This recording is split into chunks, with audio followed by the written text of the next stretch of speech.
ಇದು SS digital channel, Shri ಸುಮಂಗಲಿ digital channel. ನೀವು ನೋಡ್ತಾ ಇದ್ದೀರಿ ಸುದ್ದಿ ಸಮಯ, ಸ್ಥಳೀಯ ಸುದ್ದಿಗಳಿಗಾಗಿ.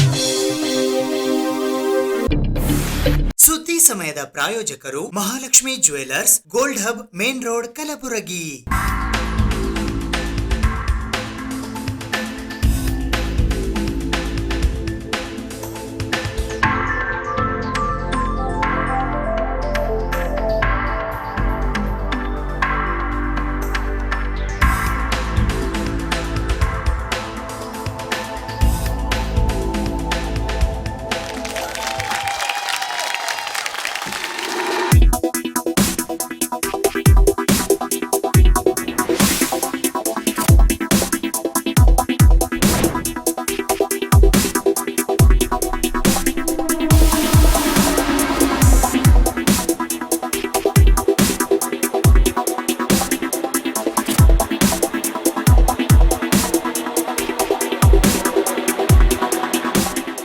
Mahalakshmi jewellers, gold hub, main road, Gulbarga.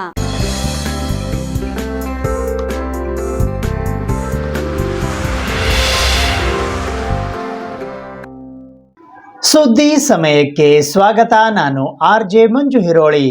Kalaburagi ನಗರದ ಕೇಂದ್ರ ಬಸ್ ನಿಲ್ದಾಣದ ಹತ್ತಿರ ದೀಪ ಅಲಂಕಾರಿಕ ಕಂಬಕ್ಕೆ ತಗುಲಿ ಬಸವನಗರದ 14 ವರ್ಷದ ಬಾಲಕ ಮೃತಪಟ್ಟಿರುವ ಹಿನ್ನೆಲೆಯಲ್ಲಿ ಮೃತ ಬಾಲಕನ ಕುಟುಂಬಕ್ಕೆ ಸೂಕ್ತ ಪರಿಹಾರ ಒದಗಿಸುವಂತೆ ಆಗ್ರಹಿಸಿ ಮಾದಿಗ ಸಂಘಟನೆಗಳ ಒಕ್ಕೂಟದ ವತಿಯಿಂದ ಇಂದು ಸರಕಾರಿ ಆಸ್ಪತ್ರೆಯ ಎದುರು ಪ್ರತಿಭಟನೆ ನಡೆಸಲಾಯಿತು.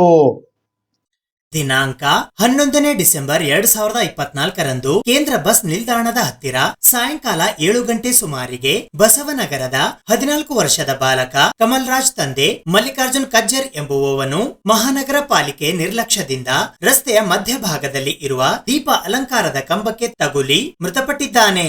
ಪೊಲೀಸ್ ಇಲಾಖೆ ಸಂಬಂಧಪಟ್ಟ ಅಧಿಕಾರಿಗಳ ಮೇಲೆ FIR ಮಾಡದೆ ಕಾಟಾಚಾರಕ್ಕಾಗಿ ಎಂಜಿನಿಯರ್ ಮತ್ತು AW ಎಂದು FIR ನಲ್ಲಿ ಯಾವುದೇ ಇಲಾಖೆಯ ಅಧಿಕಾರಿಗಳ ಹೆಸರು ಹಾಕದೆ FIR ಮಾಡಿದ್ದನ್ನು ಮಾದಿಗ ಸಂಘಟನೆಗಳ ಒಕ್ಕೂಟದ ವತಿಯಿಂದ ಖಂಡಿಸಿ ಇಂದು ಕಲಬುರಗಿ ನಗರದ ಸರಕಾರಿ ಆಸ್ಪತ್ರೆಯ ಮುಂಭಾಗದಲ್ಲಿ ಪ್ರತಿಭಟನೆಗೆ ಇಳಿದಾಗ ಮಹಾನಗರ ಪಾಲಿಕೆಯ ಅಧಿಕಾರಿಗಳು ಮತ್ತು ಕಲಬುರಗಿ ದಕ್ಷಿಣ ಮತಕ್ಷೇತ್ರದ ಶಾಸಕರಾದ ಅಲ್ಲಮಪ್ರಭು ಪಾಟೀಲ್ ಅವರ ಸುಪುತ್ರ ಅಭಿಷೇಕ್ ಅಲ್ಲಮಪ್ರಭು ಪಾಟೀಲ್ ಅವರು ಆಗಮಿಸಿ ಮೃತ ಕುಟುಂಬಕ್ಕೆ 10 ಲಕ್ಷ ರೂಪಾಯಿ ಪರಿಹಾರ ಧನ ಮತ್ತು ಮೃತನ ಕುಟುಂಬಕ್ಕೆ ಸರಕಾರಿ ನೌಕರಿ ಕೊಡಿಸುವುದಾಗಿ ಭರವಸೆ ನೀಡಿರುವುದರಿಂದ ಪ್ರತಿಭಟನೆಯನ್ನು ಹಿಂಪಡೆಯಲಾಯಿತು.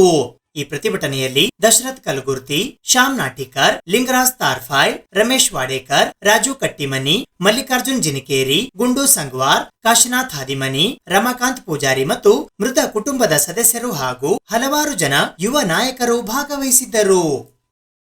ಅದೇ ಏನು ಘಟನೆ ಆಗಿದೆ ಅದು ಬಹಳ ವಿಷಾದನೀಯ. ಈ ರೀತಿ ಆಗಬಾರ್ದು, ಅದಕ್ಕೆ ನಾವು ಪ್ರಯತ್ನ ಪಡ್ತೀವಿ ಖಂಡಿತ. ಮತ್ತು ಈ ಫ್ಯಾಮಿಲಿದವರಿಗೆ ನಾವು ಇವತ್ತು 10 ಲಕ್ಷ ಕೊಡ್ತಾ ಇದ್ದೀವಿ. ಜೊತೆಗೆ CM ರಿಲೀಫ್ ಫಂಡಿಂದನೂ ನಾವು ಬರೆದಿದ್ದೀವಿ ಆಗಲೇ. ಅದನ್ನು ಫಾಲೋ ಅಪ್ ಮಾಡ್ತೀವಿ ನಾವು, ಅಲ್ಲಿಂದನೂ ಸಿಗುತ್ತೆ ರಿಲೀಫ್ ಫಂಡು. ಪ್ಲಸ್ ಅವ್ರು ಕೇಳಿದಂಗೆ ಸರ್ಕಾರಿ ನೌಕರಿ ಸಂಬಂಧಪಟ್ಟನು ಮಿನಿಸ್ಟರ್ ಅವ್ರ ಜೊತೆ ನಾವು ಆಗಲೇ ಮಾತಾಡಿದ್ದೀವಿ. ಅವರು ಫಾಲೋ ಅಪ್ ಮಾಡಿಕೊಡ್ತೀವಿ ಅಂತ ಹೇಳಿದ್ದಾರೆ. ಸೊ ನಾವು ಅವ್ರ ಕಡೆಯಿಂದ ಎಲ್ಲ ಡಾಕ್ಯುಮೆಂಟ್ಸ್ ತೊಗೊಂಡು ಕಳಿಸ್ತೀವಿ. ಅದನ್ನು ನಾವು ನಮ್ಮ ಕಡೆಯಿಂದ ಫಾಲೋ ಅಪ್ ಮಾಡ್ತೀವಿ. ನಿನ್ನೆ ಏನು ಘಟನೆ ಆಗಿದೆ ನಮ್ಮ Gulbarga bus stand Sangameshwara hospital ಬಳಿ, ಅದು ಘಟನೆಯನ್ನು ತುಂಬ ಇದು ಆಗ್ಯದ. ಇವತ್ತಿನ ದಿವಸದಿಂದ ಡಿಸ್ಟ್ರಿಕ್ಟ್ ಇನ್ಚಾರ್ಜ್ ಮಿನಿಸ್ಟರ್ ಸಾಹೇಬರು ಮತ್ತು MLA ಅಲ್ಲಮಪ್ರಭು ಪಾಟೀಲ್ ಅವರು ಇಬ್ಬರು ಸೇರಿಬಿಟ್ಟು CM ಅವರು ಮಾತಾಡಿ CM ಅವ್ರ ರಿಲೀಫ್ ಫಂಡಿಂದ CM ಅನುದಾನದಲ್ಲೂ ಫಂಡ್ ಇಸ್ಕೊಡ್ತೇವೆ ಅಂತ ಹೇಳಿದ್ದಾರೆ. ಬಟ್ ಕಾರ್ಪೊರೇಷನ್ ಕಡೆಯಿಂದ ಆಲ್ರೆಡಿ ಈಗ 5 ಲಕ್ಷ ಚೆಕ್ ಆಲ್ರೆಡಿ ಇವತ್ತು ಆಗ್ಯದ. ಪ್ಲಸ್ ಸಂಜೆವರೆಗೂ ಇನ್ನೊಂದು 5 ಲಕ್ಷ, ಟೋಟಲಿ ಇವತ್ತಿನ ದಿವಸ 10 ಲಕ್ಷ ಪರಿಹಾರ ಪ್ಲಸ್ CM ರಿಲೀಫ್ ಫಂಡಿಂದನೂ ಪರಿಹಾರ ಇಸ್ಕೊಡಿಸ್ತೀವಿ ಅಂತ MLA ಶಾಸಕರು ಅಲ್ಲಮಪ್ರಭು ಪಾಟೀಲ್ ಅವರು ಮತ್ತು ಡಿಸ್ಟ್ರಿಕ್ಟ್ ಇನ್ಚಾರ್ಜ್ ಮಿನಿಸ್ಟರ್ ಪ್ರಿಯಾಂಕ್ ಸಾಹೇಬರು ಆಶ್ವಾಸನೆ ಕೊಟ್ಟಿದ್ದಾರೆ. ಪ್ಲಸ್ ಅವ್ರದ್ದು ಜಾಬ್ನು ಕೂಡ ಅವ್ರು ಕೇಳಿದರು. ಇವಾಗ ತಾನೇ ಕಮಿಷನರ್ ಅವ್ರು ಮಾತಾಡಿ ಅದನ್ನು ಕ್ಲಿಯರ್ ಮಾಡಿಕೊಟ್ರು. ಇವರು ತಮ್ಮದೆಲ್ಲ ಡಾಕ್ಯುಮೆಂಟ್ಸ್ ಯಾರು ಮನೆಗೆ ಫ್ಯಾಮ್ಲಿ ಅದು ಯಾರು ಎಲಿಜಿಬಲ್ ಅವ್ರ ಡಾಕ್ಯುಮೆಂಟ್ಸ್ ಎಲ್ಲ ಕೊಟ್ಟರು. ಇವರು ಮ್ಯಾಕ್ ಕಳಿಸ್ತಾರೆ. ಡಿಸ್ಟ್ರಿಕ್ಟ್ ಇನ್ಚಾರ್ಜ್ ಮಿನಿಸ್ಟ್ರು ಮತ್ತು MLA ಅವ್ರು ಫಾಲೋ ಅಪ್ ಮಾಡಿ 100% ಮಾಡಿಸ್ಕೊಡ್ತಾರೆ ಅಂತ ಅವರಿಗೆ ಇವತ್ತು ಹೇಳಕ್ಕೆ ಬಯಸ್ತೇನೆ. ಈಗಾಗಲೇ ನಿನ್ನೆ 7 ಗಂಟೆ ಸುಮಾರು ಬಸವನಗರದ ಯುವಕನು ಒಬ್ಬ ಲೈಟಿಂಗ್ ಕಂಬ ಹಿಡಿದು ಆ ಲೈಟಿಂಗ್ ಕಂಬ ಶಾರ್ಟಾಗಿ ಅವರು ಪ್ರಾಣ ಹೋಗಿದೆ. ಅದ್ರಗೋಸ್ಕರ ಒಂದು ಅಶೋಕನಗರ ಪೊಲೀಸ್ ಸ್ಟೇಷನಲ್ಲಿ ಒಂದು ಎಫ್.ಐ.ಆರ್ ಆಗಿದೆ. ಆ ಎಫ್.ಐ.ಆರಲ್ಲಿ ಏನಾಗಿದೆ ಅಂದರೆ ಅಲ್ಲಿ ಸಂಬಂಧಪಟ್ಟ AW ಇಂಜಿನಿಯರ್ ಅಂತಕ್ಕಂಥದ್ದು ಎಫ್.ಐ.ಆರ್ ಮಾಡ್ಯಾರ. ಯಾಕಂದರೆ ಆ ಎಫ್.ಐ.ಆರ್ ಆಗಬೇಕಾಗಿದ್ದು AW ಇಂಜಿನಿಯರ್ ಯಾರಿದ್ದರು ಅಥವಾ ಮಹಾನಗರ ಪಾಲಿಕೆ ಆಯುಕ್ತರ ಹೆಸರು ಮೆನ್ಷನ್ ಮಾಡಿ ಎಫ್.ಐ.ಆರ್ ಮಾಡ್ಬೋದಾಗಿತ್ತು. ಆದರೆ ಇದು ಒಂದು ರಾಜಕೀಯ ಪ್ರೇರಿತ ಇಟ್ಟುಕೊಂಡು ಆ ಎಫ್.ಐ.ಆರ್ನಲ್ಲಿ ಕೂಡ ಸರಿಯಾದ ರೀತಿಯಲ್ಲಿ ಆಲಾರದ ಕಾರಣ ಇವತ್ತು ಒಂದು ಮೃತಪಟ್ಟ ಕುಟುಂಬದ ಸದಸ್ಯರು ಮತ್ತು ಬಡಾವಣೆ ಎಲ್ಲ ಯುವಕರು ಮತ್ತು ಸಮಾಜದ ಚಿಂತಕರು ಮತ್ತು ಹೋರಾಟಗಾರರು, ನಮ್ಮ ಸಮಾಜದ ಹಿರಿಯರಾದಂಥ ಶ್ಯಾಮ್ ನಾಟಿಕರು ಮತ್ತು ರಮೇಶ್ ವಾಡೇಕರ್ ಅವರು, ರಾಜು ಕಟ್ಟಿಮನಿ, ಮಲ್ಲು ಜಿನಗೇರಿ, ಬಂಡೇರು ರತ್ನಗಿರಿ ಹಾಗೂ ಗುಂಡು ಸಂಘವರು ಎಲ್ಲರೂ ಕೂಡಿಕೊಂಡು ಇವತ್ತೊಂದು ನಿರ್ಣಯಕ್ಕೆ ಬಂದು ಸರ್ಕಾರಕ್ಕೆ ಮತ್ತು ಅಧಿಕಾರಿಗಳಿಗೆ ಒಂದು ಎಚ್ಚರಿಕೆ ಬಂದಿದ್ದೆವು. ಆ ಅಧಿಕಾರಿಗಳು ಈಗಾಗಲೇ ತಮಗೆ ಹೇಳಿದಂತೆ ಸರ್ಕಾರಿ ನೌಕರರ ಕುಟುಂಬದಲ್ಲಿ ಯಾರಿಗಾದರೂ ಕೊಡ್ತೀನಿ ಅಂತಕ್ಕಂಥದ್ದು ಮುಖ್ಯಮಂತ್ರಿಗಳು ಮತ್ತು ಶಾಸಕರಾದ ಅಲ್ಲಂಪುರಬ ಪಾಟೀಲ್ ಅವರು ಮತ್ತು ಸಚಿವರಾದಂಥ ಪ್ರಿಯಾಂಕಾ ಖರ್ಗೆಜಿ ಅವರೆಲ್ಲರೂ ಒಂದು ಆಶ್ವಾಸನೆ ನೀಡ್ಯಾರ. ಅದಕ್ಕೆ 100ಕ್ಕೆ 100ರಷ್ಟು ಒಂದು ನೌಕರಿ, ಸರ್ಕಾರಿ ನೌಕರಿ ಕೊಡಿಸ್ತೀನಿ ಅಂತಕ್ಕಂಥ ಭರವಸೆ ನೀಡಿದ್ದಾರೆ. ಆ ಭರವಸೆ ತಕ್ಕಂಥ ನಡ್ಕೊಳ್ಳಿ ಅಂತಕ್ಕಂಥದ್ರ ಜೊತೆಗೆ ಈಗಾಗಲೇ ನಮ್ಮ ಈ ಮೃತಪಟ್ಟ ಕುಟುಂಬಕ್ಕೆ ಒಂದು 5 ಲಕ್ಷ ಕೊಡ್ತೀನಿ ಅಂತಕ್ಕಂಥ ಸಂದರ್ಭದಲ್ಲಿ ನಾವು ಅಧಿಕಾರಿಗಳ ಮನವೊಲಿಸಿ ನಂತರ 10 ಲಕ್ಷ ಇವತ್ತು ಸಾಯಂಕಾಲವರೆಗೆ 10 ಲಕ್ಷ ಅವ್ರ ಅಕೌಂಟಿಗೆ ಜಮಾ ಮಾಡ್ತೀನಿ ಅಂತಕ್ಕಂಥ ಭರವಸೆ ನೀಡಿದ್ದಾರೆ. ಅದರಂತೆ ಮುಂದೆ ಯಾರು ಆ ಭರವಸೆ ನೀಡಿದ್ದಕ್ಕಾಗಿ ನಾವೆಲ್ಲ ಸಮಾಜದ ಎಲ್ಲರೂ ಅವರಿಗೆ ಸ್ವಾಗತ ಕೋರುವುದರೊಂದಿಗೆ ಮತ್ತು ಈಗ ನಡೆದಂಥ ಘಟನೆಗೆ ಯಾರು ಹೊಣೆಗಾರು, ಯಾರು ಅದಕ್ಕೆ ಟೆಂಡರ್ ಅದ ಅದು ಎಲ್ಲ ಎನ್ಜೋದವರಿಗೆ ಮತ್ತು ಅವನ ಮೇಲೆ ಕ್ರಮ ಕೈಗೊಳ್ಳಬೇಕು ಮತ್ತು ಆ AW ಇಂಜಿನಿಯರ್ ಯಾರು ಅವ್ರಿಗೆ ಕೂಡಲೇ ಬಂಧಿಸಬೇಕು. ಆ ಎಫ್.ಐ.ಆರ್ನಲ್ಲಿರ್ತಕ್ಕಂಥ ಎಫ್.ಐ.ಆರನ್ನು ಚೇಂಜ್ ಮಾಡಿ ಅವ್ರ ಹೆಸರು ಮೆನ್ಷನ್ ಮಾಡಿ ಅವ್ರಿಗೆ ಬಂಧಿಸಿ ಅವರಿಗೆ ಕಾನೂನು ರೀತಿಯಲ್ಲಿ ಕ್ರಮ ಕೈಗೊಳ್ಳೋದು ಹೋದರೆ ಮತ್ತೆ 4 ದಿವಸದಲ್ಲೇ ಕಲಬುರಗಿ ಜಿಲ್ಲೆಯಲ್ಲಿ ಜಿಲ್ಲಾಧಿಕಾರಿಗಳ ಕಚೇರಿ ಮುಂದೆ ಇಡೀ ನಮ್ಮ ಸಮುದಾಯದ ಎಲ್ಲ ನಾಯಕರು ಕೂಡಿಕೊಂಡು ಪ್ರತಿಭಟನೆ ಮಾಡ್ತಕ್ಕಂಥ ಅನಿವಾರ್ಯ ಅಂತಕ್ಕಂಥದ್ದು ಕೂಡ ಹೇಳಬೇಕಾಗ್ತದೆ. ಆದ್ದರಿಂದ ಯಾವುದೇ ಹೋರಾಟಕ್ಕೆ ಅನುವು ಮಾಡಿಕೊಡದೆ ಜಿಲ್ಲಾ ಆಡಳಿತವಾಗಲಿ, ಮಹಾನಗರ ಪಾಲಿಕೆ ಆಯುಕ್ತರಾಗಲಿ ಮತ್ತು ಎಲ್ಲ ನಮ್ಮ ಶಾಸಕರು, ಸಚಿವರಾಗಲಿ ಎಲ್ಲರೂ ಅದಕ್ಕೆ ಯಾವುದೇ ಹೋರಾಟಕ್ಕೆ ಅನುವು ಮಾಡಿಕೊಡದೆ ಅದಕ್ಕೆಲ್ಲ ರೀತಿಯಿಂದ ಆ ಕುಟುಂಬಕ್ಕೆ ಒಳ್ಳೆಯ ರೀತಿಯಿಂದ ಅನುವು ಮಾಡಿಕೊಡಬೇಕು, ಸಹಾಯ ಸಹಕಾರ ನೀಡಬೇಕು. ಅವರು ನೌಕರಿ ಆಗವರೆಗೂ ನಮ್ಮ ಶಾಸಕರಾದ ಅಲ್ಲಂಪುರಬ ಪಾಟೀಲ್ ಅವರ ಮಗ ನೇತೃತ್ವ ವಹಿಸ್ಕೊಳ್ಬೇಕು ಮತ್ತು ಈಗಾಗಲೇ ಹೇಳಿಕೆ ಕೊಟ್ಟಂಥ ಮಹಾನಗರ ಪಾಲಿಕೆ ಆಯುಕ್ತರು ಕೂಡ ಅದಕ್ಕೆ ನಿರ್ಬಂಧವಾಗಿ ಕಟ್ಟುನಿಟ್ಟಾಗಿ ಕ್ರಮ ಕೈಗೊಂಡು ಯಾರು ತಪ್ಪಿಸ್ತೀರೋ ಅವರಿಗೆ ಬಂಧಿಸಬೇಕಂತ ಕೆಲಸ ಕೂಡ ಆಗಬೇಕು ಅಂತಕ್ಕಂಥದ್ದು ಇಡೀ ಮಾದಿಗರ ಎಲ್ಲ ಸಂಘಟನೆಗಳು ಒಕ್ಕೂಟದ ವತಿಯಿಂದ ಮನವಿ ಮಾಡಿಕೊಳ್ತಾ ಇದ್ದೀವಿ. ಈಗಾಗಲೇ ನಮ್ಮ ಮೃತಪಟ್ಟ ಒಂದು ನೊಂದ ತಾಯಿ ತಂದೆಯವರಿಗೆ ಇನ್ನೂ ಹೆಚ್ಚಿನ ರೀತಿಯಲ್ಲಿ ಒಂದು ಶಾಂತಿ ಎಲ್ಲ ಕೊಟ್ಟು ಕಾಪಾಡಲಿ ಅಂತಕ್ಕಂಥದ್ದು ಹೇಳಿ ನಮ್ಮ ಎಲ್ಲ ಹಿರಿಯರ ಮುಂದಾತ್ವದಲ್ಲಿ ಅವರ ಅಂತ್ಯಕ್ರಿಯೆಯನ್ನು ನಾವು ಮಾಡುವುದಕ್ಕೆಲ್ಲ ಸಿದ್ಧರಾಗ್ತೀವಿ ಅಂತಕ್ಕಂಥ. ಕೂಡಲ ಸಂಗಮ ಶಿಕ್ಷಣ ಸಂಸ್ಥೆ ಕಲಬುರಗಿಯ GB ಸಭೆ ಕರೆಯುವಂತೆ ಒತ್ತಾಯಿಸಿ ಅನಿರ್ದಿಷ್ಟಾವಧಿ ಧರಣಿ ಸತ್ಯಾಗ್ರಹ ನಡೆಸಲಾಯಿತು. ಕೂಡಲ ಸಂಗಮ ಶಿಕ್ಷಣ ಸಂಸ್ಥೆ ಕಲಬುರಗಿಯ GB ಸಭೆ ಕರೆಯಲು ಒತ್ತಾಯಿಸಿ ಅನಿರ್ದಿಷ್ಟಾವಧಿ ಧರಣಿ ಸತ್ಯಾಗ್ರಹವನ್ನು ಸಹಕಾರ ಸಂಘಗಳ ಉಪನಿಬಂಧಕರ ಕಾರ್ಯಾಲಯದ ಎದುರುಗಡೆ ದಿನಾಂಕ 12ನೇ ಡಿಸೆಂಬರ್ 2024 ಗುರುವಾರದಂದು ಮಧ್ಯಾಹ್ನ 12:30ರಿಂದ ನ್ಯಾಯವಾದಿಗಳಾದ ವಿನೋದ್ ಕುಮಾರ್ ಜೆ ಇವರ ಸಹಯೋಗದಲ್ಲಿ ಪ್ರಾರಂಭಿಸಲಾಯಿತು.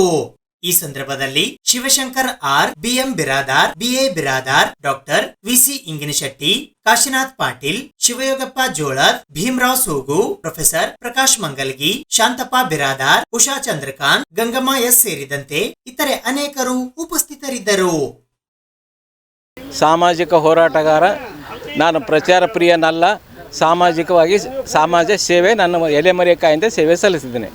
ನಾನು ಕೂಡಲ ಸಂಗಮ ಶಿಕ್ಷಣ ಸಂಸ್ಥೆ ಸದಸ್ಯನು ಹಾಗೂ ಅಧಿಕಾರಯುಕ್ತನು. ಕೂಡಲ ಸಂಗಮ ಶಿಕ್ಷಣ ಸಂಸ್ಥೆಗೆ GB ಮೀಟಿಂಗ್ ಕರೀರಿ, ಯಾರೂ ಯಾವುದೇ ಆಡಳಿತ ಮಂಡಳಿ ಅಸ್ತಿತ್ವದಲ್ಲಿಲ್ಲ, ನೀವು GB ಕರೀರಿ ಅಂತ ನಮ್ಮ ಮೇಲೂ ಅದಕ್ಕೆ ಬೇಡಿಕೆ ಇತ್ತು. ಆ ಬೇಡಿಕೆ ಸಲುವಾಗಿ ನಮಗೆ ಮೇಲಾಧಿಕಾರಿಗಳ ಆದೇಶವೂ ಇದೆ. ಮೇಲಾಗಿ ರೂಲ್ 25C1 ಪ್ರಕಾರ ನಿಮಗೆ ಅವಕಾಶನೂ ಪವರ್ಸ್ನೂ ಇದೆ. ಮೇಲಾಗಿ ನಮ್ಮ ಬೈಲಾಸ್ ಪ್ರಕಾರನೂ ನಮಗೂ ಅವಕಾಶ ಕೊಟ್ಟು ನಮಗೂ ಬಿಡ್ತಾ ಇಲ್ಲ. ಮೇಲಾಗಿ ನಾವು ಮಾಡಿಕೊಂಡಿರ್ತಾರೆ ರೆಸೊಲ್ಯೂಷನ್, ಬಾಡಿ ರೆಸೊಲ್ಯೂಷನ್, ನಮ್ಮ ಆಡಳಿತ ಮಂಡಳಿ ರೆಸೊಲ್ಯೂಷನ್ಗೂ ನೀವು ಒಪ್ತಾ ಇಲ್ಲ ಅಂದರೆ ಇದು ಏನು ಅಂತ ನಾವು ಹೇಳಿದ ಪ್ರಕಾರ ಅವರು ಇವತ್ತಿನ ನಮ್ಮ ಸದಸ್ಯರು ನಾವು ಭೇಟಿಯಾದಾಗ ಅವರು ಹೇಳ್ತಾರೆ, ಅದು ಕ್ಲಾರಿಫಿಕೇಷನ್ ಕೊಟ್ಟರು. ಅದು ನನ್ನ ಅಭಿಪ್ರಾಯ ಅದು ವಿತಂಡವಾದ, ವಿತಂಡವಾದ ತಪ್ಪು ಮನವರಿಕೆಯನ್ನು ಮಾಡಿಕೊಡ್ತಿದ್ದಾರೆ. ಇಲ್ಲ ಸರ್ಕಾರ ರಿಪೋರ್ಟ್ ಕಳಿಸಿನಿ, ನೀವು ಕೇಳಿ ನಿಮ್ಮ ಪರವಾಗಿ ಬರ್ತೀನಿ, ಅದೆಲ್ಲ ಸರ್ಕಾರ ಏನು ಕಳಿಸಿದ್ದಾರೆ ನನಗೂ ಗೊತ್ತಿದೆ. ಅಲ್ಲಿ ಸರ್ಕಾರ ನಾನು ಏನು ಅಬ್ಜೆಕ್ಷನ್ ಹಾಕಿದೆ ಅವರು ಗಮನಿಸ್ತಾ ಇದ್ದಾರೆ. ಈಗ ನಮಗೆ ಬೇಡಿಕೆ ಏನು ಅಂತಂದ್ರೆ ನಮ್ಮ ಜೀವಿಕರಿ ಒಂದು ಸಂಘ ಸಂಸ್ಥೆಯನ್ನು ಉಳಿಸಬೇಕಾದಂಥ ಉಪನಿಬಂಧಕರು ಅಥವಾ ಏನೋ ತಪ್ಪು ಲೋಪದೋಷಗಳು ನಮ್ಮಲ್ಲಿ ಇದ್ದರೂ ಕೂಡ ಸರಿಪಡಿಸಬೇಕು, ಮಾರ್ಗದರ್ಶನ ನೀಡ್ತಕ್ಕಂಥ ಅವ್ರ ಕರ್ತವ್ಯ ಅದ. ಅವ್ರು ಏನಲ್ಲಿ ನೀವು ವೈಯಕ್ತಿಕವಾಗಿ ಅದನ್ನು ತೊಗೊಂಡಿದ್ದಾರೆ, ಇದು ಸಂವಿಧಾನಾತ್ಮಕವಾಗಿ ನಾನು ಅವತ್ತು ಉಪನಿಬಂಧಕ ನಾನು ಬೇಡ್ಕೊಂಡಿದ್ದೀನಿ. ಕೆಲವು ಅವ್ರೇನು ಆರ್ಗ್ಯುಮೆಂಟ್ ಮಾಡ್ತಾರೆ, ಇಲ್ಲ ಆ ಪ್ರಕಾರ ಶಿವಶಂಕರ್ ಭುಜಂಗರು ಹೇಳಿದ್ದು ತಪ್ಪದ, ಆ ಪ್ರಕಾರ ಇಲ್ಲ ಹಾಗೆಲ್ಲ ಹೀಗೆಲ್ಲ ಅಂತ ಏನು ಹೇಳ್ತಾರೆ. ಬಟ್ ಅವರು ಮಿಸ್ಗೈಡ್ ಮಾಡ್ತಾ ಇದ್ದಾರೆ, misleading to the society. But ಅವರು ಒಂದು ವಾದಕ್ಕೆ ಬರಲಿ, ಕೋರ್ಟ್ನಾಗ ಬರಲಿ, ನಾನು ಬರಲಿ, ಇನ್ನೊಂದು ಪ್ಲಾಟ್ಫಾರ್ಮ್ ಆಗಲಿ ಬೇಕಾದ್ರೆ ನಾನು ವಾದ ಮಾಡ್ತೀನಿ, ಅವರು ವಾದ ಮಾಡಲಿ ಕಾನೂನು ಪ್ರಕಾರ. ಬರೀ ಇಲ್ಲಿ ನಮ್ಮ ಸದಸ್ಯರಾದ್ರೆ ನಮಗೆ ಇಲ್ಲ ಹಾಗದ ಹಿಂಗದ ಅಂದ್ರೆ ನಮ್ಮ ಸದಸ್ಯರು ಇವತ್ತು ನಾನು ಒಬ್ಬನೇ ಹೋರಾಟ ಮಾಡ್ತೀನಿ, ಸದಸ್ಯರು ವಹಿಸೋದವು, ನಾವು ಒಬ್ಬನೇ ಹೋರಾಟ ಮಾಡ್ತೀನಿ, ಎಲ್ಲ ಸದಸ್ಯರು ವಹಿಸೋದು. ನನಗೆ ವೈಯಕ್ತಿಕವಾಗಿ ಇಂಟ್ರೆಸ್ಟ್ ಏನೂ ಇಲ್ಲ. ಇವತ್ತು 8 ವರ್ಷದಿಂದ ನಾವು ಹೋರಾಟ ಮಾಡ್ತೀವಿ. ನೀವೇನು ಮಾಡಿದ್ವಿ, ಒಂದು ಎಂಡರ್ಸ್ಮೆಂಟ್ ಯಾಕೆ ಕೊಡಲಿಲ್ಲ? ಈ ಕಾನೂನದಲ್ಲಿ ಈ ಅಡಿಯಲ್ಲಿ ನಿಮಗೆ ನನಗೆ ಅವಕಾಶ ಇಲ್ಲ, ಬರೋದಲ್ಲಿ ನೀವು ಎಲ್ಲಿಗೆ ಕೋರ್ಟಿಗೆ ಹೋರಿ ಅಂತ ನಮ್ಗೆ ಎಂಡರ್ಸ್ಮೆಂಟ್ ಯಾಕೆ ಕೊಡಲಿಲ್ಲ? ನಮಗೇನು ದಯಮಾಡಿ ಹೇಳ್ತೀನಿ, ನಮ್ಮ ಈ ಸಂಸ್ಥೆ ಪರಿಸ್ಥಿತಿ ಟೀಚರ್ಸ್ ಸ್ಯಾಲ್ರಿ ಇಲ್ಲ, ಸ್ಟೂಡೆಂಟ್ಸ್ ಅಡ್ಮಿಷನ್ ಕಡಿಮೆ ಆಗ್ಲಿಕ್ಕತ್ತಾವ, ಮೇಲಾಗಿ ಪೇರೆಂಟ್ಸ್ ಬಂದು ಸ್ಕೂಲಿಗೆ ಬರ್ಲಿಕ್ಕತ್ತಾರೆ. ಹಿಂಗಾದ್ರೆ ನಮ್ಮ ಸೊಸೈಟಿ ರೆಪ್ಯುಟೇಷನ್ ಹೋಗ್ಲಿಕ್ಕತ್ತದ, ಟೀಚರ್ಸ್ ಸ್ಯಾಲ್ರಿ ಇರಲಿಲ್ಲ. ಇಷ್ಟೆಲ್ಲ ನಾವು ನೋಡಿದಾಗ ನಾಳೆ ಸೊಸೈಟಿ ನೀವೇ ಬಾಗಲು ಮುಚ್ಚ, ಇದು ಕಾರಣೀಭೂತರು ಯಾರು? ಈಗ 8 ತಿಂಗಳಾಯ್ತು ನಿಮ್ಮ ಇದರಲ್ಲೇ ಪೆಂಡಿಂಗ್ ಇಟ್ಟು ಇದ್ರ ಕಲ್ಪನಾ ಮಾಡಿರಿ, ನಿಮ್ಮ ಕೈ ಜೋಡಿಸಿನೇ ಕಾಲು ಅಲ್ಲಿ ಆಪ್ಷನ್ ಬಂದು ಇವತ್ತು ಕಾಲು ಬಿದ್ದೀನಿ ನಾನು ಅವರಿಗೆ. ಮತ್ತು ಇನ್ನೂ ಏನು ಮಾಡಬೇಕು? ಅವರು ವಾದ ಇಂಟರ್ಫಿಯರ್ ರಾಂಗ್ ಇಂಟರ್ಪ್ರಿಟೇಷನ್ ಮಾಡ್ತಾರೆ, ಮಿಸ್ಗೈಡ್ ಮಾಡ್ಲಿಕ್ಕತ್ತಾರ. ಇವೆಲ್ಲ ಒಂದು ಪ್ಲಾಟ್ಫಾರ್ಮ್ ಇನ್ನು ಡೆಪ್ಟಿ ರೈಟರ್ ಮಿಸ್ಲೀಡಿಂಗ್. ಆಯ್ತು, ಇನ್ನೊಂದೇನಿದೆ, ಈಗ ನಾವು ಈಜು ಅವನು ಸದಸ್ಯಂತ ಕ್ಯಾನ್ಸಲ್ ಮಾಡಿದೆವು, ಮೆಂಬರ್ಶಿಪ್ನ ಕ್ಯಾನ್ಸಲ್ ಆಯ್ತಾ, ನಾವು ಈಜು ನೋ ಮೌಂಟ್ ಆದಾಗಿನೂ 30 ವರ್ಷದಿಂದ ಮಾಡಿದ್ದಾನೆ. 1,14,00,000 ಮಿಸ್ಅಪ್ರೋಪ್ರಿಯೇಷನು, 6 ಕೋಟಿ ವ್ಯಾಲ್ಯೂದು ಲ್ಯಾಂಡ್ಸು ಈ ಸ್ವ್ಯಾಲಡ್. ಮತ್ತು ಅದಕ್ಕೂ ಕೂಡ ನಾವು ಕೋರ್ಟ್ನಾಗ ಕೇಸ್ ಹಾಕಿದೆ, ನಡೆದ. ಅದು ನಿಮಗೆ ನೀವು ಇಂಟರ್ಫಿಯರ್ ಆಗಲಿಕ್ಕೆ ಕೋರ್ಟ್ನಾಗ ಕೇಸ್ನ ನೀವು ಇಂಟರ್ಫಿಯರ್ ಆಗಂಗಿಲ್ಲ. ನೀವೇನೇ ಮಾಡಿದ್ರು ಸಬ್ಜುಡಿಷ್ ಆಗ್ತದೆ, ಅದನ್ನು ನೀವು ಮಾಡ್ಲಿಕ್ಕೆ ಬರೋಂಗಿಲ್ಲ. ನೀವು ಅದಕ್ಕೆ ಬಿಡ್ರಿ, ಅದು ಅವ್ರು ಅದನ್ನು ಒಪ್ಪದು ಆಯ್ತು. ನೀವೇನು ನಮ್ಮ ಆಡಳಿತ ಮಂಡಳಿಗೆ ನೀವು ಯಾಕೆ ತೊಂದರೆ ಕೊಡ್ಲಿಕ್ಕತ್ತೀರಿ ಅಂತ 8 ತಿಂಗಳಾಯಿತು, ಸ್ಯಾಲ್ರಿ ಇಲ್ಲ, ಟೀಚರ್ಸ್ ಇಲ್ಲ, ಅಡ್ಮಿಷನ್, ಹುಡುಗರು ಎಜುಕೇಷನ್ ಏನ್ಬೇಕು, ನಾಳೆಗೆ ಟೀಚರ್ಸ್ ಎಲ್ಲಿಗೆ ಹೋಗ್ಬೇಕು? ಡಿಸೆಂಬರ್ 14ರಿಂದ 18ರವರೆಗೆ ಕಲಬುರಗಿ ನಗರದ ಗೋವಾ ಹೋಟೆಲ್ ಹತ್ತಿರದ ಸಿದ್ಧಾರ್ಥ ವೃತ್ತದಲ್ಲಿ ಕನ್ನಡ ಸೈನ್ಯದ ವತಿಯಿಂದ ಕನ್ನಡ ಉತ್ಸವ 2024 ಕನ್ನಡ ನಾಡು ನುಡಿ ಹಬ್ಬ ಹಮ್ಮಿಕೊಳ್ಳಲಾಗಿದೆ. ಕನ್ನಡ ಸೈನ್ಯದ ವತಿಯಿಂದ ಕನ್ನಡ ಉತ್ಸವ 2024 ಕನ್ನಡ ನಾಡು ನುಡಿ ಹಬ್ಬ ದಿನಾಂಕ 14, 15, 16, 17 ಮತ್ತು 18ನೇ ಡಿಸೆಂಬರ್ 2024ರಂದು ಸಾಯಂಕಾಲ 7 ಗಂಟೆಗೆ ಕಲಬುರಗಿ ನಗರದ ಟ್ಯಾಂಕ್ ಬಂಡ್ ರಸ್ತೆಯ ಗೋವಾ ಹೋಟೆಲ್ ಹತ್ತಿರದ ಸಿದ್ಧಾರ್ಥ ವೃತ್ತದಲ್ಲಿ ಹಮ್ಮಿಕೊಳ್ಳಲಾಗಿದೆ ಎಂದು ಕನ್ನಡ ಸೈನ್ಯದ ಸಂಸ್ಥಾಪಕ ಅಧ್ಯಕ್ಷರಾದ ಸೋಮನಾಥ್ ಎಲ್ ಕಟ್ಟಿಮನಿ ವಕೀಲರು ಇಂದು ಕಲಬುರಗಿ ನಗರದ ಪತ್ರಿಕಾ ಭವನದಲ್ಲಿ ಜರುಗಿದ ಸುದ್ದಿಗೋಷ್ಠಿಯ ಮೂಲಕ ತಿಳಿಸಿದ್ದಾರೆ. ಈ ಸುದ್ದಿಗೋಷ್ಠಿಯಲ್ಲಿ ಕನ್ನಡ ಸೈನ್ಯದ ಇತರೆ ಅನೇಕ ಜನ ಪದಾಧಿಕಾರಿಗಳು ಉಪಸ್ಥಿತರಿದ್ದರು. ವಿವಿಧ ಸಾಂಸ್ಕೃತಿಕ ಜಾನಪದ ನಾಟಕೋತ್ಸವ, ಸಂಗೀತೋತ್ಸವ, ಹಾಸ್ಯ ಕಾರ್ಯಕ್ರಮಗಳನ್ನು ಆಯೋಜಿಸಿದೆ. ಮೊದಲನೇ ದಿನ 14/12/2024ರಂದು ಕ್ರಾಂತಿವೀರ ಸಂಗೊಳ್ಳಿ ರಾಯಣ್ಣ ಮಹಾಮಂಟಪದಲ್ಲಿ ಉದ್ಘಾಟನೆಯನ್ನು ಚಿರಂಜೀವಿ ದೊಡ್ಡಪ್ಪ ಅಪ್ಪ 9ನೇ ಪೀಠಾಧಿಪತಿಗಳು ಶ್ರೀ ಶರಣಬಸವೇಶ್ವರ ಸಂಸ್ಥಾನ ಕಲಬುರಗಿಯವರು ನೆರವೇರಿಸಲಿದ್ದಾರೆ. ಹಾಗೆ ಕಾರ್ಯಕ್ರಮಕ್ಕೆ ನೇತೃತ್ವವನ್ನು ಶ್ರೀ ಯಲ್ಲಪ್ಪ ನಾಯ್ಕೋಡಿ ಪೂಜ್ಯ ಮಹಾಪೌರರು ವಹಿಸಲಿದ್ದಾರೆ. ಸಾನ್ನಿಧ್ಯವನ್ನು ಮಾತೋಶ್ರೀ ಶ್ರೀ ದಾಕ್ಷಾಯಿಣಿ ಅವ್ವ ಚೇರ್ಪರ್ಸನ್ ಶ್ರೀ ಶರಣಬಸವೇಶ್ವರ ವಿದ್ಯಾವರ್ತಕ ಸಂಘ ಕಲಬುರಗಿ ಅವರು ವಹಿಸಲಿದ್ದಾರೆ. ಕನ್ನಡ ಮತ್ತು ಸಂಸ್ಕೃತಿ ಇಲಾಖೆಯ ಜಂಟಿ ನಿರ್ದೇಶಕರಾಗಿರುವಂಥ ಬಸವರಾಜ್ ಹೂಗಾರ್ ಅವರು, ಸಹಾಯಕ ನಿರ್ದೇಶಕರು ಶ್ರೀ ದತ್ತಪ್ಪ ಸಾಗ್ನೂರ್ ಹಾಗೂ ನಮ್ಮ ಕರ್ನಾಟಕ ರಾಜ್ಯೋತ್ಸವ ಪ್ರಶಸ್ತಿ ಪುರಸ್ಕೃತರು ಇಂಡಿಯನ್ ಎಕ್ಸ್ಪ್ರೆಸ್ನ ಸ್ಥಾನಿಕ ಸಂಪಾದಕರಾಗಿರುವಂಥ ಶ್ರೀ ರಾಮಕೃಷ್ಣ ಬಡಜೇಸಿ ಸರ್ ಅವರು ಕೂಡ ಈ ಕಾರ್ಯಕ್ರಮಕ್ಕೆ ಆಗಮಿಸಲಿದ್ದಾರೆ. ಹಾಗೆ ಖ್ಯಾತ ಸಾಹಿತಿಗಳು ಕನಕಶ್ರೀ ಪ್ರಶಸ್ತಿ ಪುರಸ್ಕೃತರಾಗಿರುವಂಥ ಸ್ವಾಮಿರಾವ್ ಕುಲಕರ್ಣಿ ಸರ್ ಅವರು ಕೂಡ ಅಂದು ಆಗಮಿಸಲಿದ್ದಾರೆ. ಆ ದಿನ ಸಂಗೀತ ಸುದೆ ಕಾರ್ಯಕ್ರಮವನ್ನು ಸೂರ್ಯಕಾಂತ್ ಶಾಸ್ತ್ರಿಗಳು ದುತ್ತೂರ್ಗಾಂವ್ ಆಕಾಶವಾಣಿ ದೂರದರ್ಶನ ಎ ದರ್ಜೆ ಕಲಾವಿದರಿಂದ ನಡೆಯಲಿದೆ. ಜಾನಪದ ನೃತ್ಯ ಕುಮಾರಿ ಭಾಗ್ಯಲಕ್ಷ್ಮಿ ಮತ್ತು ತಂಡದಿಂದ, ಹಾಗೆ ಸಂಪ್ರದಾಯ ಪದಗಳು ಮತ್ತು ಶೋಭಾನೆ ಗೀತೆಗಳನ್ನು ಶ್ರೀಮತಿ ಅಂಬವ್ವ ಮತ್ತು ತಂಡದಿಂದ, ಜಾನಪದ ಗಾಯನ ಶ್ರೀಮತಿ ಶ್ರೀದೇವಿ ಅವರಿಂದ ವಿವಿಧ ಸಾಂಸ್ಕೃತಿಕ ಕಾರ್ಯಕ್ರಮಗಳು ಅಂದು ನಡೆಯಲಿವೆ. ಎರಡನೇ ದಿನ ರವಿವಾರ ದಿನಾಂಕ 15/12/2024 ಸಂಜೆ 7 ಗಂಟೆಗೆ ಕಾರ್ಯಕ್ರಮವನ್ನು ಶ್ರೀ ಅಲ್ಲಂಪ್ರಭು ಪಾಟೀಲ್ ಉದ್ಘಾಟಿಸಲಿದ್ದು, ಅಧ್ಯಕ್ಷತೆಯನ್ನು ರಾಜಶೇಖರ್ ಅವರು ವಹಿಸಲಿದ್ದಾರೆ. ಮುಖ್ಯ ಅತಿಥಿಗಳು ದೊಡ್ಡಪ್ಪಗೌಡ ಪಾಟೀಲ್ ನರ್ಬೋಳಿ ಅವರು ಹಾಗೂ ಸತೀಶ್ ಗುತ್ತೇದಾರ್, ಇನ್ನಿತರೆ ಮಹನೀಯರು ಮತ್ತು ಗಣ್ಯರು ಈ ಕಾರ್ಯಕ್ರಮ ಆಗಮಿಸಲಿದ್ದಾರೆ. ಸಂಗೀತ ಗಾಯನ ದತ್ತರಾಜ್ ಕಲ್ಶೆಟ್ಟಿ ಮತ್ತು ತಂಡದಿಂದ, ವೈದ್ಯಮ ಮತ್ತು ನಮ್ಮ ಸ್ಥಳೀಯ ಕಲಾವಿದರಾಗಿರುವಂಥ ಗುಣವಂತ್ ಹುಗ್ಗೆ ಅವರಿಂದ ಮಿಮಿಕ್ರಿ ಮತ್ತು ಗೊಂಬೆ ಆಟ ಒಂದು ಕಾರ್ಯಕ್ರಮ ನಡೆಯಲಿದೆ. ರಸಮಂಜರಿ ಕಾರ್ಯಕ್ರಮವೂ ಕೂಡ ಆಯೋಜನೆಯಾಗಿದೆ. ಈ ಮೂರನೇ ದಿನ ಕಾರ್ಯಕ್ರಮ ಡಾಕ್ಟರ್ ಸುರೇಶ್ ಎಲ್ ಶರ್ಮಾ ಅವರಿಂದ ಉದ್ಘಾಟನೆಗೊಂಡು ಅಧ್ಯಕ್ಷತೆಯನ್ನು ನಟರು, ಸಾಹಿತಿಗಳು, ಪತ್ರಕರ್ತರು ಆಗಿರುವಂಥ ಶ್ರೀ ಮಹಿಪಾಲ್ ರೆಡ್ಡಿ ಮುನ್ನೂರು ಅವರು ವಹಿಸಲಿದ್ದಾರೆ. ಮುಖ್ಯ ಅತಿಥಿಗಳು ಡಾಕ್ಟರ್ PN ರಾವ್ ಹಾಗೂ ಸುರೇಶ್ ಬಡಿಗೇರ್, ರಾಜ್ಯೋತ್ಸವ ಪ್ರಶಸ್ತಿ ಪುರಸ್ಕೃತರಾಗಿರುವಂಥ ಶ್ರೀ ಹನುಮಂತರಾವ್ ದೊಡ್ಡಮನಿಯವರು ಕೂಡ ಆಗಮಿಸಲಿದ್ದಾರೆ. ನಾಲ್ಕನೇ ದಿನ ಕಾರ್ಯಕ್ರಮ ಅಮೋಘ ಚಕ್ರವರ್ತಿ ಮಹಾಮಂಟಪದಲ್ಲಿ ನಡೆಯಲಿದ್ದು, ಉದ್ಘಾಟಕರು ಶ್ರೀ ಇಲಿಯಾಸ್ ಸೇಠ್ ಭಾಗವಾನ್, ಅಧ್ಯಕ್ಷತೆ ನೀಲಕಂಠರಾವ್ ಮುಲ್ಗೆ, ಮುಖ್ಯ ಅತಿಥಿಗಳು ಮೋಹನ್ PC KSFC ಹಾಗೂ KA ಕಲಬುರ್ಗಿ ಇತರ ಗಣ್ಯರು ಅಂದು ಆಗಮಿಸಲಿದ್ದಾರೆ. ಈ ಎಲ್ಲ 5ನೇ ದಿನ ಸಮಾರೋಪ ಸಮಾರಂಭ ಕಾರ್ಯಕ್ರಮ ಅಂದು ಉದ್ಘಾಟನೆಯನ್ನು ನಿತಿನ್ ಗುತ್ತೇದಾರ್ ಅವರು ನೆರವೇರಿಸಲಿದ್ದು, ನೇತೃತ್ವವನ್ನು ಕಾರ್ಯಕ್ರಮದ ಶ್ರೀಮತಿ ಸುಜಾತಾ ಜಂಗಮ್ ಶೆಟ್ಟಿ, ನಿರ್ದೇಶಕರು ಕರ್ನಾಟಕ ರಂಗಾಯಣ ಕಲಬುರ್ಗಿ ಅವರು ವಹಿಸಲಿದ್ದು, ಅಧ್ಯಕ್ಷತೆಯನ್ನು ಶ್ರೀಮತಿ ತ್ರಿವೇಣಿ S ತಾಳಿಕೋಟೆ ವಹಿಸಲಿದ್ದಾರೆ.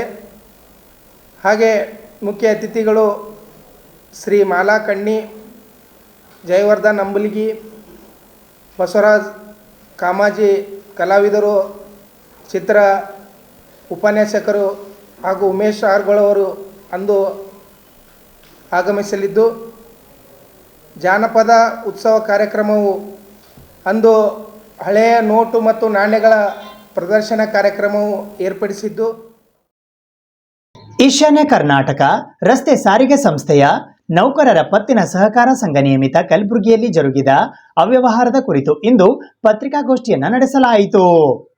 ಈಶಾನ್ಯ ಕರ್ನಾಟಕ ರಸ್ತೆ ಸಾರಿಗೆ ಸಂಸ್ಥೆಯ ನೌಕರರ ಪತ್ತಿನ ಸಹಕಾರ ಸಂಘ ನಿಯಮಿತ ಕಲಬುರಗಿಯಲ್ಲಿ ಜರುಗಿರುವ ಅವ್ಯವಹಾರಗಳ ಕುರಿತು ಇಂದು ಕಲಬುರಗಿ ನಗರದ ಪತ್ರಿಕಾ ಭವನದಲ್ಲಿ ಜರುಗಿದ ಸುದ್ದಿಗೋಷ್ಠಿಯ ಮೂಲಕ ತಿಳಿಸಲಾಯಿತು.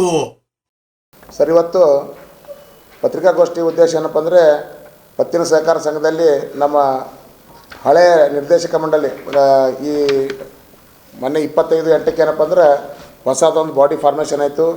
ಅದರಲ್ಲಿ ಏನಪ್ಪ ಅಂದ್ರೆ ನಾವು 9 ಜನ ನಿರ್ದೇಶಕರು ಏನಪ್ಪ ಅಂದ್ರೆ ನಾಮನಿರ್ದೇಶಕರಾಗಿ ಎಲೆಕ್ಟ್ ಆಗಿ ಅಧ್ಯಕ್ಷರು ಶಿವಪುತ್ರಪ್ಪ ಇದ್ದಾರೆ, ಉಪಾಧ್ಯಕ್ಷರು ನಾಗೇಶ್ ಪೂಜಾರಿ ಅಂತ ಪ್ರೆಸೆಂಟ್ ಇಲ್ಲ.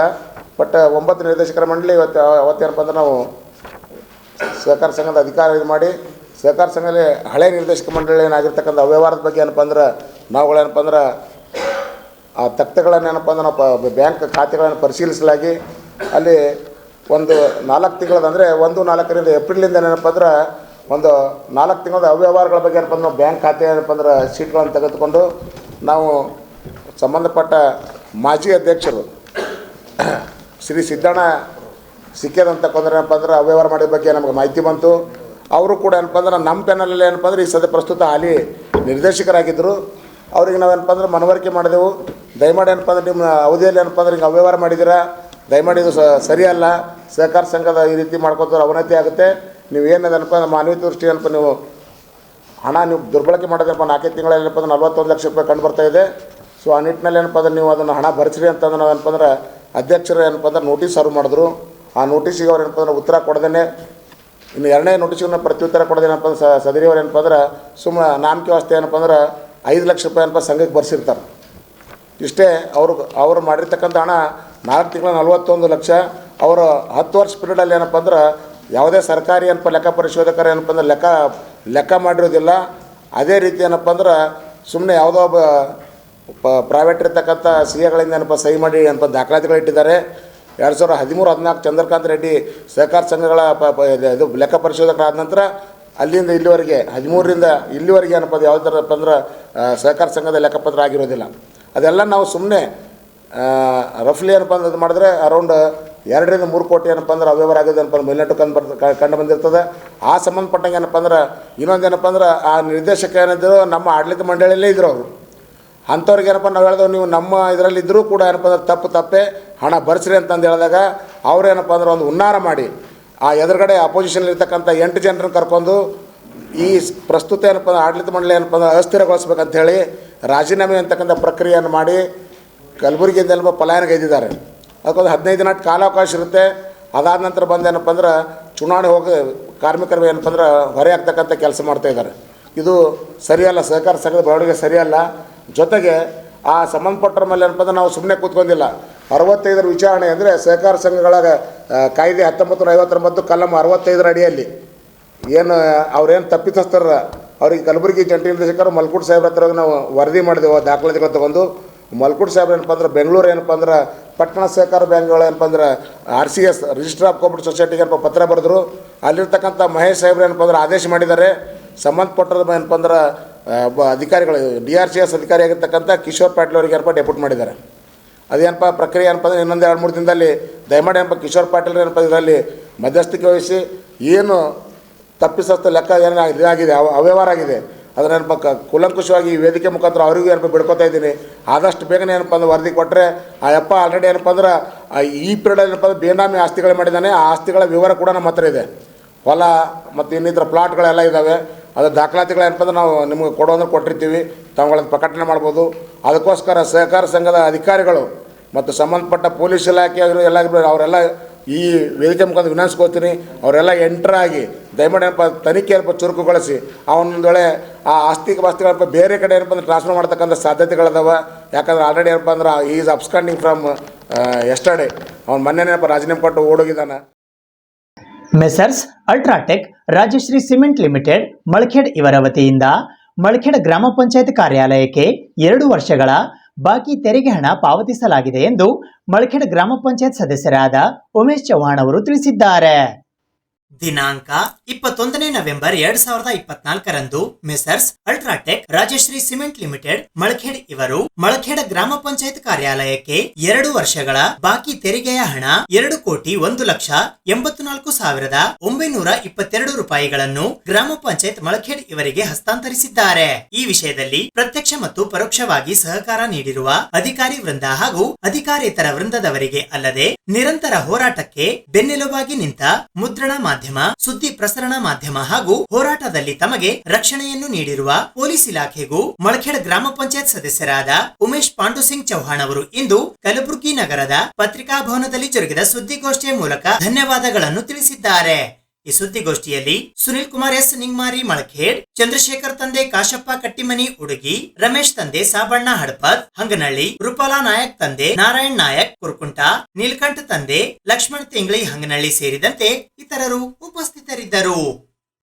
ಮಾಡೋ ಕಾರಣ ಏನಪ್ಪ ಅಂದರೆ ಕಲಬುರಗಿ ಜಿಲ್ಲೆಯ ಸೇಡಂ ತಾಲೂಕಿನ ಮಲ್ಕೇಡ್ ಗ್ರಾಮದಲ್ಲಿ ಅಲ್ಟ್ರಾಟೆಕ್ ರಾಜ ಸಿಮೆಂಟ್ ಕಾರ್ಖಾನೆ ಇದೆ. ಆ ಕಾರ್ಖಾನೆ ಸ್ಥಾಪನೆಯಾಗಿ 1981ರಲ್ಲಿ ಕಾರ್ಖಾನೆ ಸ್ಥಾಪನೆಯಾಗಿದೆ.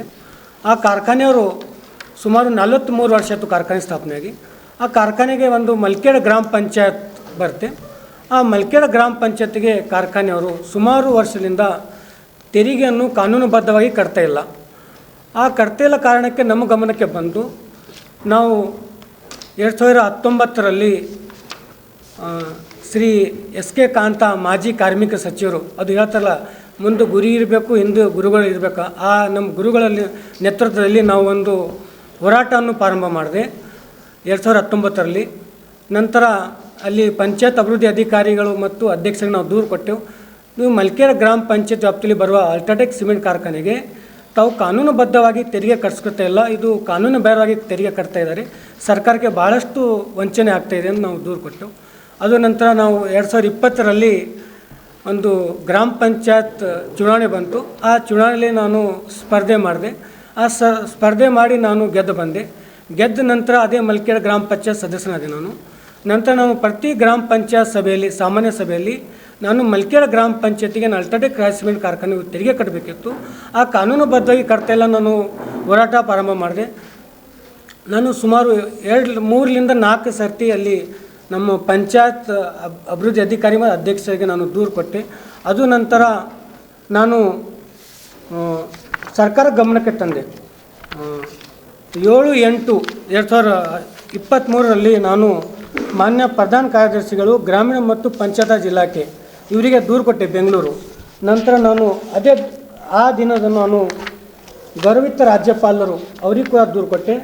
ಸನ್ಮಾನ್ಯ ಶ್ರೀ ಮುಖ್ಯಮಂತ್ರಿಗಳು ಸಿದ್ದರಾಮಯ್ಯ ಅವರಿಗೆ ಕೂಡ ದೂರು ಕೊಟ್ಟೆ. ನಮ್ಮ ಜನಪ್ರಿಯ ಶಾಸಕರು ಹಾಗೂ ಜಿಲ್ಲಾ ಉಸ್ತುವಾರಿ ಸಚಿವರು ಪ್ರಿಯಾಂಕಾ ಖರ್ಗೆ, ಪಂಚಾಯತ್ ರಾಜ್ ಸಚಿವರು ಅವರಿಗೆ ಕೂಡ ದೂರು ಕೊಟ್ಟೆ.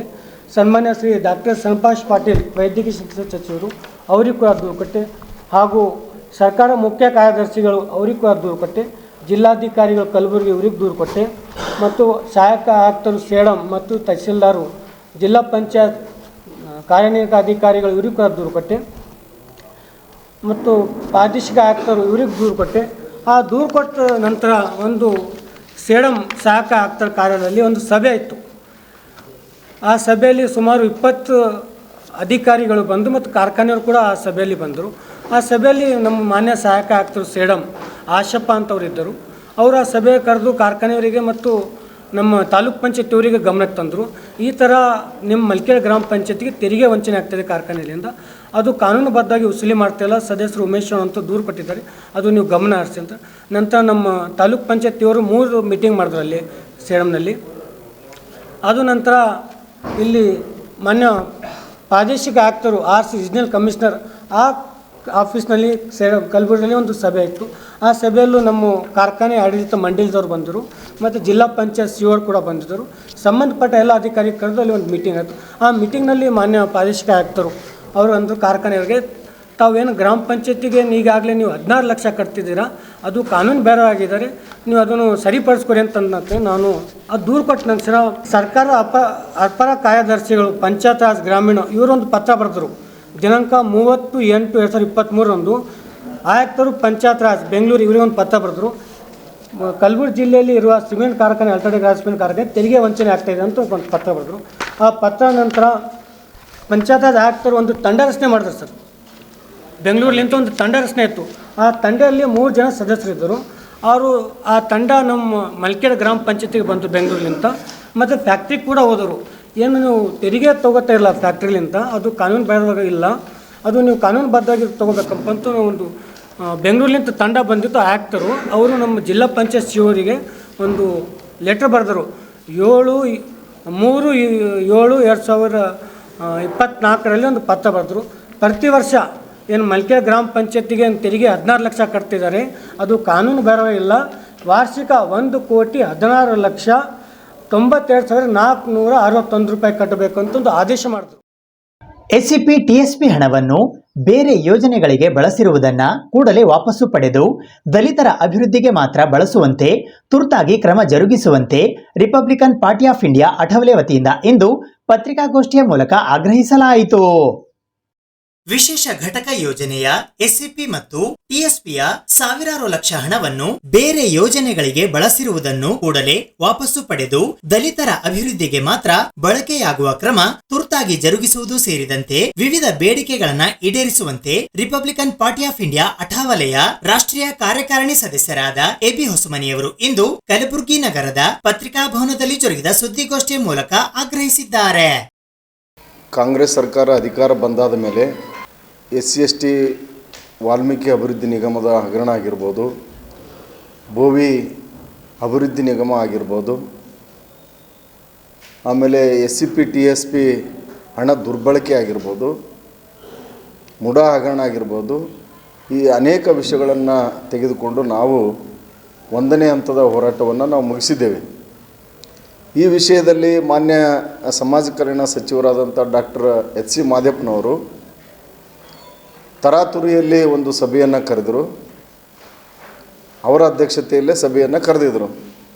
ನಾವು ಬೆಂಗಳೂರಿನಲ್ಲಿ ಇರ್ತಕ್ಕಂಥ ಪ್ರಗತಿಪರ ದಲಿತ ಸಂಘಟನೆಗಳ ಮುಖಂಡರು ಮತ್ತು ರಿಪಬ್ಲಿಕನ್ ಪಾರ್ಟಿ ವತಿಯಿಂದ ನಾವು ಅದನ್ನು ವಿರೋಧಿಸಿ ನಾವು ಒತ್ತಾಯ ಮಾಡಿದ್ದೇನಂತಂದರೆ, ಏನು ಮುಖ್ಯಮಂತ್ರಿಗಳ ಅಧ್ಯಕ್ಷತೆಯಲ್ಲಿ ಒಂದು ಉನ್ನತಾಧಿಕಾರ ಒಂದು ಸಮಿತಿ ಇರ್ತದೆ, ಆ ಸಮಿತಿ ಸಭೆಯನ್ನು ಕರೆದು ಏನು 5 ಗ್ಯಾರಂಟಿಗಳಿಗೆ ಉಪಯೋಗ ಮಾಡಿರ್ತಕ್ಕಂಥ SCP TSP ಹಣವನ್ನು ಮತ್ತು ಮರಳಿ ವಾಪಸ್ ಕೊಡಬೇಕು ಅಂತಕ್ಕಂಥದ್ದು ಆ ಒಂದು ಬೇಡಿಕೆ ಆಗಿತ್ತು.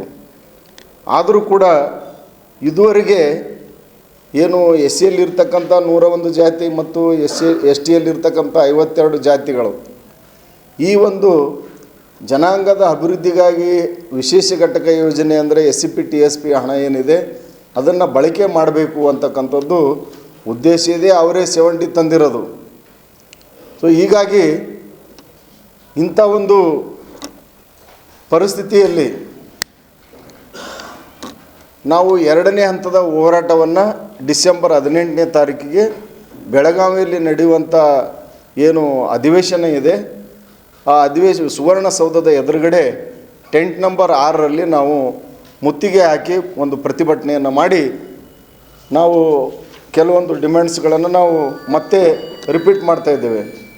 ಏನು SCP TSP ಯೋಜನೆಯಲ್ಲಿ ಏನು ಸಾವಿರಾರು ಲಕ್ಷ ಹಣವನ್ನು ಬೇರೆ ಯೋಜನೆಗಳಿಗೆ ಬಳಸಿದ್ದಾರೆ, ಅದನ್ನು ವಾಪಸ್ ಕೊಡಬೇಕು ಕೂಡಲೇ ಅಂತೇಳಿ ಒತ್ತಾಯ ಮಾಡ್ತಾಯಿದ್ದೇವೆ. ಸರ್, ಈಗ 24,000 ಕೋಟಿಗೂ ಮೇಲಾಗಿದೆ ಸರ್. ಮೊದಲೇ ಒಂದು 13,000 ಅಂದ್ವಿ, ಅದನ್ನೆಲ್ಲ ಸೇರಿ ಟೋಟಲ್ 24,000 ಮೇಲ್ಪಟ್ಟು ದುರುಪಯೋಗ ಆಗಿದೆ.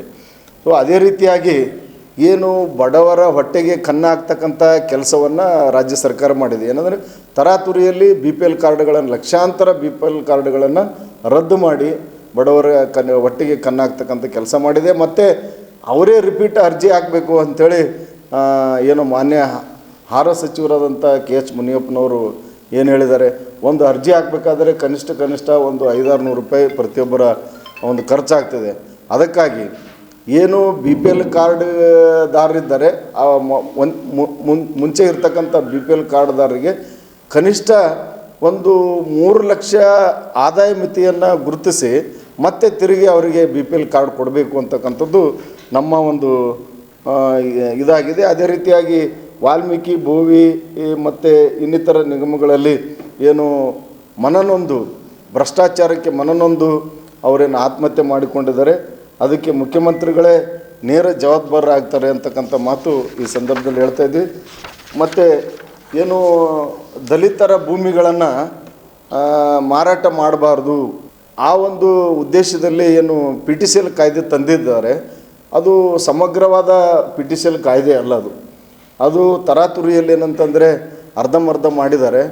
ಏನು ನಮ್ಮ ಪಕ್ಷದ ರಾಷ್ಟ್ರೀಯ ಕಾರ್ಯಾಧ್ಯಕ್ಷರಾಗಿರ್ತಕ್ಕಂಥ ಡಾಕ್ಟರ್ ವೆಂಕಟಸ್ವಾಮಿಯವರಿದ್ದಾರೆ, ಆ ವೆಂಕಟಸ್ವಾಮಿಯವರ ನಿಯೋಗ ಏನು ಸಲ್ಲಿಸಿದೆ ಆ ವರದಿ ಅನುಗುಣವಾಗಿ ಒಂದು ಸಮಗ್ರವಾದ PTCL ಕಾಯ್ದೆ ಹೊರಗೆ ತರಬೇಕು, ಜಾರಿ ತರಬೇಕು ಅಂತಕ್ಕಂಥದ್ದು ನಮ್ಮ ಉದ್ದೇಶ ಆಗಿದೆ. 12,000ಕ್ಕೂ ಹೆಚ್ಚು ಜನ ಗ್ರಾಮ ಸಹಾಯಕರು ರಾಜ್ಯದಲ್ಲಿ ಕೆಲಸ ಮಾಡ್ತಾಯಿದ್ದಾರೆ. ಗ್ರಾಮ ಸಹಾಯಕರು ಅವರಿಗೆ ಜೀವನ ನಡೆಸಲಿಕ್ಕೆ ಕಷ್ಟ ಆಗ್ತಾಯಿದೆ. ಅಂಥವರಿಗೆ ಕೂಡಲೇ ಏನಂತಂದರೆ ಕಾಯಂಗೊಳಿಸ್ತಕ್ಕಂಥ ಕೆಲಸವನ್ನು ಮಾಡಬೇಕು ಅಂಥೇಳಿ ನಮ್ಮ ಒತ್ತಾಯ ಇದೆ. ಅದೇ ರೀತಿಯಾಗಿ ರಾಜ್ಯದಲ್ಲಿ ಒಂದೊಂದು ಜಿಲ್ಲೆಗಳಲ್ಲಿ ಎಷ್ಟೆಷ್ಟು ಸ್ಲಮ್ಗಳಿವೆ ಅದನ್ನು ಗುರುತಿಸಿ ಪ್ರತಿಯೊಬ್ಬ ಸ್ಲಮ್ ನಿವಾಸಿಗಳಿಗೆ ಹಕ್ಕುಪತ್ರ ಕೊಡ್ತಕ್ಕಂಥ ಕೆಲಸವನ್ನು ಮಾಡಬೇಕು. ಮತ್ತು ಎಷ್ಟು ಖರ್ಚಾಗ್ತದೆ ಒಂದು ಮನೆಗೆ, ಆ ಖರ್ಚನ್ನು ಗುರುತಿಸಿ ಫಲಾನುಭವಿಗಳಿಗೆ ಮನೆ ಕಟ್ಟಿಕೊಡ್ತಕ್ಕಂಥ ಕೆಲಸವನ್ನು ಮಾಡಬೇಕು ಅಂತೇಳಿ ಒತ್ತಾಯ ಮಾಡ್ತಾಯಿದ್ದೀವಿ. ಇದು ಇವತ್ತಿನ ಸುದ್ದಿ ಸಮಯ. ಸ್ಥಳೀಯ ಸುದ್ದಿಗಳಿಗಾಗಿ ನೋಡ್ತಾ ಇರಿ ಸುದ್ದಿ ಸಮಯ.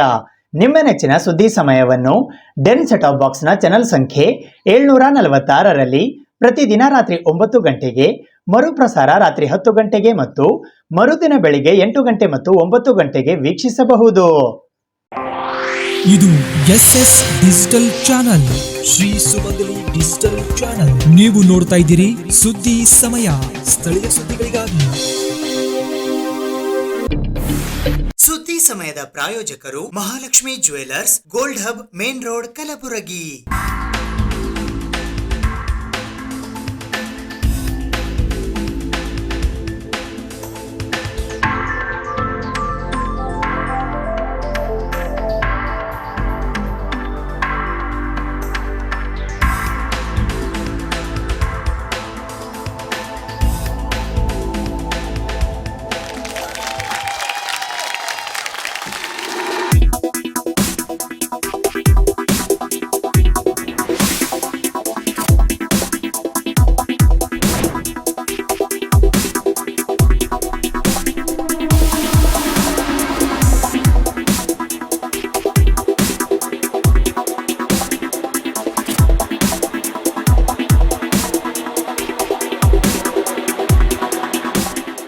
Mahalakshmi jewellers, gold hub, main road, Gulbarga.